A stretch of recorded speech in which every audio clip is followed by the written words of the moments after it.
Alors, faut-il déconfiner, quoi qu'il en coûte?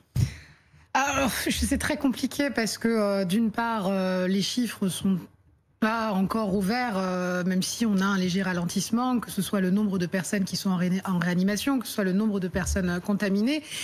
Néanmoins, force est de constater que tout le monde en a marre et je crois pas que la jeunesse en fait, même les personnes qui ont une santé mentale relativement solide n'en peuvent plus et je crois qu'on est arrivé un petit peu au bout de notre capacité à accepter un certain nombre de mesures de restriction, bien qu'on ait envie de protéger les personnes âgées, bien qu'on ait envie de respecter. Je crois qu'on va avoir de plus en plus, si on continue de cette manière-là, de plus en plus de restaurants clandestins ou de fêtes ici et là, parce que on peut pas mettre un couvercle sur la vie des Français pendant plus d'1 an. Je crois qu'on est arrivé pleinement au bout.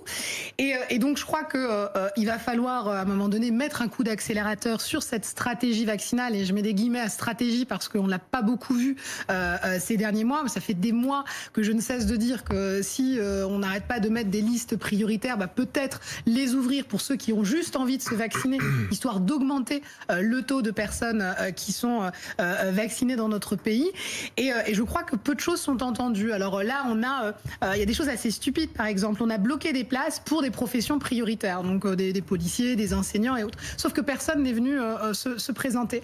Et moi, je fais un peu un parallèle comme au supermarché. C'est-à-dire que la caisse prioritaire, c'est-à-dire qu'elle n'empêche pas de prendre des personnes et elle met en priorité si on a une femme enceinte, une personne à mobilité réduite. Mais en aucun cas, on ferme la caisse ou elle est interdite aux autres. Je crois qu'on devrait à peu près avoir le même système, permettre à tout le monde et à chacun de se vacciner s'il le souhaite et peut-être effectivement laisser des priorités pour ceux qui sont dans des métiers sensibles. Mais aujourd'hui, si on n'accélère pas la vaccination, on n'aura pas un retour à la normalité.